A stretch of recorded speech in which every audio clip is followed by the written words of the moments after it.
What's going on, guys? How you doing? We are on to Queen, A Night at the Opera. Wow, 1975. Pretty cool. We're starting it, and I'm just gonna say up front, I don't know what segues into what. I have no idea. If it's not obvious to me in reading stuff, I'm not gonna know. There's the second track is just over a minute long, so I'm like, does that segue into "I'm in love with my car"? I don't want to tick people off about that. I'm doing my best here, okay? But I'm just saying, I don't know. I don't know, and I understand that I'm also not asking ahead of time, but and I'm just doing it. But I'm just saying, get over it. If I mess something like that up, get over it. It's really not that big a deal. Anyways, The Night at the Opera, fourth studio album, British rock band Queen, produced by Roy Thomas Baker and Queen, reportedly the most expensive album ever recorded at the time of its release. Okay, yeah. Named after the Marx Brothers film of the same name, A Night at the Opera was recorded at various studios across a 4-month period in 1975. Due to management issues, Queen had received almost none of the money they earned for their previous albums. It's insane. Subsequently, they ended their contract with Triad Studios and did not use their studios for the album, the sole exception being God Save the Queen, which had been recorded the previous year. They employed a complex production that extensively used multi-track recording, and the songs incorporated a wide range of styles such as ballads, music hall, Dixieland, hard rock, progressive rock influences. Aside from their usual equipment, Queen also utilized a diverse range of instruments such as double bass, harp, ukulele, and more. Upon release, A Night at the Opera topped the UK album charts for 4 non-consecutive weeks. Interesting. It peaked at number 4 on the US charts, became the band's first platinum certified album in the US, also produced the band's most successful single in the UK, Bohemian Rhapsody, which became their first #1 song in the country. Despite being twice as long as the average length of singles during the 70s, the song became immensely popular worldwide. Yes, huge. And it's going to be great to listen to because I couldn't tell you last time I sat and listened to it. It's been forever. Obviously, I've heard it, obviously, but it's been feels like it's been forever. Contemporary reviews for A Night at the Opera were mixed, with praise for its production, the diverse musical themes, and recognition as the album that established Queen as worldwide stars. 19th Grammy Awards, its first single, Bohemian Rhapsody, received Grammy Award nominations for Best Pop Vocal Performance by a Duo Group. They didn't win that? Wow. It has since been hailed as Queen's best album and one of the greatest albums of all time. In 2020, Rolling Stone ranked it at number 128 on its list of 500 greatest albums of all time. It was inducted into the Grammy Hall of Fame in 2018. Okay, Queen's previous album, Sheer Heart Attack, had obtained commercial success and brought the band mainstream attention with the single Killer Queen. Album was a minor hit in the US. Despite the success, the band was broke at the time, largely due to a contract they had signed, which meant that they would produce albums for a production company who would then sell the album to a record label. This meant that Queen saw almost none of the money they earned, as Triad Studios paid them 60 pounds weekly. Guitarist Brian May was living in a bedsit in Earl's Court, West London, while frontman Freddie Mercury lived in a flat in Kensington that suffered from rising damp. What the hell is that? Rising damp? That's like some Florida swamp shit. Rising damp? Does that have to do with global warming? What is that? The matter eventually reached a turning point when bassist John Deacon, who had recently married, was denied a cash advance of £4,000 by manager Norm Sheffield to put a deposit on a house. This increasing frustration led to Mercury writing the song Death on Two Legs, which would serve as the opening track to A Night at the Opera. December 74, the band hired Jim Beach as their lawyer and began negotiating their way out of Trident. While Beach studied the group's contracts, the group continued touring. They began their first tour of Japan in April 75, where thousands of fans met them at Haneda Airport, and they played 2 sold-out shows in Tokyo. Okay, Budokan, yep. After a 9-month dispute, Queen were finally free of Trident and signed directly with EMI Records in UK and Elektra Records in North America. They regained control of their back catalog, while their former publishing company, Feldman, was taken over by EMI. Because Trident had invested over £200,000 in promoting Queen, the group were required to pay half that to buy out their contracts, and they had to give Trident 1% royalties from their next 6 albums. Wow. Additionally, a tour of America scheduled for September 1975 had to be canceled. It had been organized by Jack Nelson, who was associated with Trident. Despite their already booked venues and sold tickets, this tour was necessary for regaining funds. Its cancellation was a major setback. Funds running low, Queen immediately began searching for new management. 3 names were shortlisted: Peter Rudge, Peter Grant, who was then Led Zeppelin's manager, and John Reid, who was Elton John's manager at the time. Rudge was on tour at Rolling Stones and could not be reached, so they contacted Grant. Grant, who was eager to manage Queen, had intended the band would sign with Swan Song, Led Zeppelin's label, right? Okay. And suggested Queen go on tour while he sorted out their finances. The group feared Grant would prioritize Led Zeppelin over them and were reluctant to sign with Swan Song, so they contacted Reid. Reid was initially doubtful about managing another band. However, he accepted after learning it was Queen and advised the group to go into the studio and make the best record you can. Wow. Wow. Okay. Wow. Queen worked with producer Roy Thomas Baker, who had also split from Trident, and engineer Mike Stone. It was the last time they would work with Baker until 1978's jazz album. Gary Langan, then 19 years old, and who had been a tape operator on 2 of Sheer Heart Attack's songs, was promoted to an assistant engineer on the album. It was reportedly the most expensive album ever made at the time, with an estimated cost being £40,000, equivalent to £357,000 in 2023. Okay. Album was recorded at 7 different studios over a period of 4 months. Queen spent a month during the summer of 1975 rehearsing in a barn of what would become Ridge Farm Studio in Surrey. The group then had a 3-week writing and rehearsing session in a rented house near Kington, Herefordshire, before recording began. All this stuff about studios. Okay, the group required multi-tracking for their complex vocal harmonies, which typically consisted of May singing lower registers, Mercury singing middle registers, and Taylor performing the higher parts. Deacon did not sing. Unlike their first 3 albums, which used 16-track tape, A Night at the Opera was recorded using 24-track. Their vocal harmonies are particularly notable on the song Bohemian Rhapsody, which features an elaborate opera sequence dominated by multi-track vocals. Similarly, the Prophet song, which I had heard, right? I did that one. Somebody requested that, and that was like a whoa, holy, what the...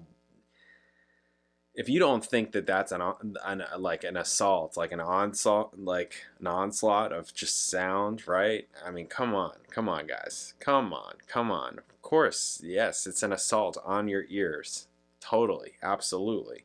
I'm not saying that's a bad thing, anyways. Prophet song has an a cappella middle section that utilizes delay on Mercury's vocals.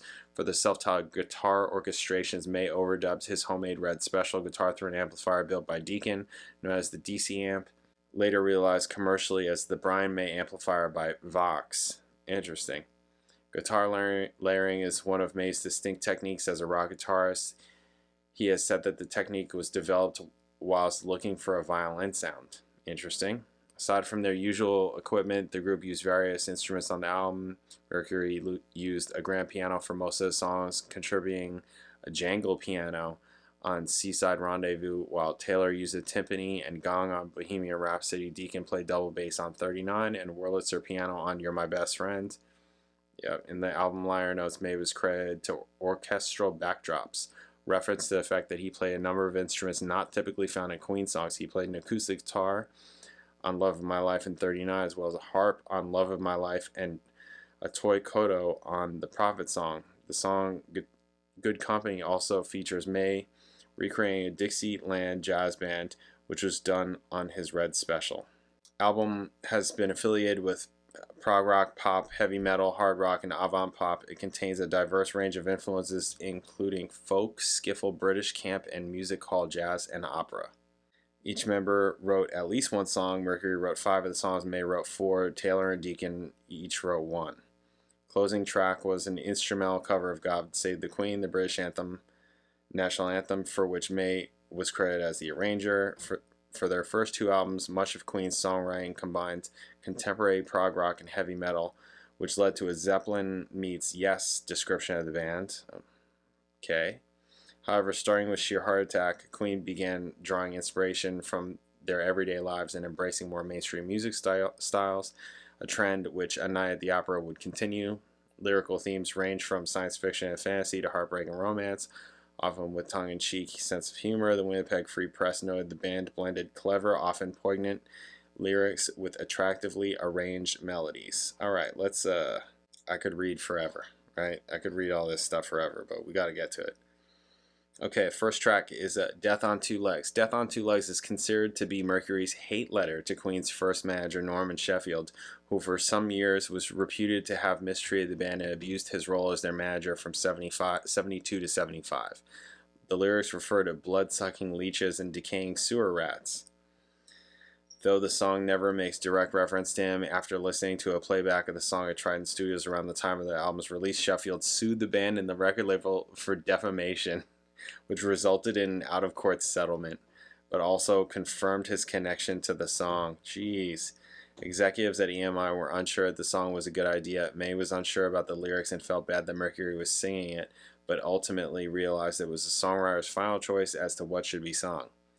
As with Bohemian Rhapsody, most of the guitar parts on this song were initially played on piano by Mercury to demonstrate to May how they needed to be played on guitar. During live performances, Mercury would usually rededicate the song to a real MFer of a gentleman.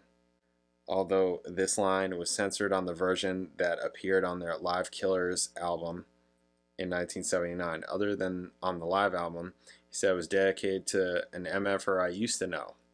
Death on Two Legs remained on the set list until and well into the Game Tour in 1981 and was then dropped. However, the piano introduction was played occasionally during the Hot Space and Works tours. Alright, let's just get to music. Let's get to music, guys. Come on. There's all this reading stuff. Luckily, so many of their songs aren't super long, but there's a couple that are longer on this album, right? Bohemian Rhapsody and a Prophet song, right? Anyways. Alright, let's get to this. Death on Two Legs. Let's do it. Bam.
Kiss my ass goodbye. Feel good, are you satisfied? Do you feel like suicide? Is your conscience alright? Does it plague you at night? Do you feel good? Feel good.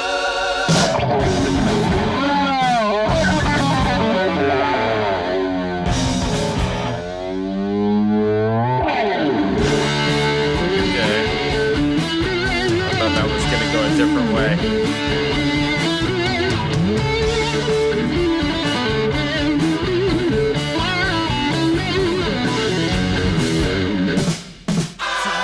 A big business tycoon, you're just a hot air balloon, so no one gives you a damn. You're just an overgrown schoolboy. Let me tell you, honey. Nice. Yeah. Dog with disease, you're the king of the sleaze. Put your money where your mouth is, Mr. No. What's the fin on your back? Part of the deal. Shark. Death on two legs. Tearing me apart. Yeah, this is cool. Death on two legs. John Deacon. You never had a heart. You never did. You're right from the start. Insane. Should be put inside. You're a surrogate kid in a cesspool of pride. Should be made unemployed. Make yourself null and void. Make me feel good. I feel good. Wow, is that it? Wow, very cool. Yeah, that was pretty cool. Cool guitar stuff that's happening. Again, using the studio. Really pretty awesome. Yeah, pretty awesome. I like that one change that happened a couple of times, like in the verse section. That was I like whenever that happened. I thought the guitar solo, the solo section, they were kind of setting it up in a certain way that I thought they were gonna just roll right through it, but they didn't. They stopped and it went some other way. But that's whatever. I'm just kind of explaining myself a little without explaining myself really. I don't know. I thought it was gonna do something else, but it didn't. Neither was bad. Either what I was thinking they were about to do or what they actually did. It's basically whatever. Yeah, dig it. Really cool. Like it. Yeah, it's a good one. I like that the album starts with the piano. Night at the Opera. I kind of like that. I think that works. It's like the first thing that hit me, obviously. So that's the first thing that came up was the piano. I'm like, okay, yeah, this is a good start to an album called A Night at the Opera. Start with piano. Sounds good. Damn, they got sued over this and they had to settle out of court. That's... I guess that tells you that how much of a scumbag that guy was, huh? Anyways, all right. So the next track is 1 minute and 8 seconds long. And does it like go into the next track? That's what I'm wondering. Or is it just its own thing? I don't know, but I guess I'll find out when I listen to it. I'll find it out at the end, and then maybe I'll have to jump into the next song or something like that. But for now, I'm thinking I'm just doing Lazing on a Sunday afternoon. That is what's next. So I'll catch you then. Later.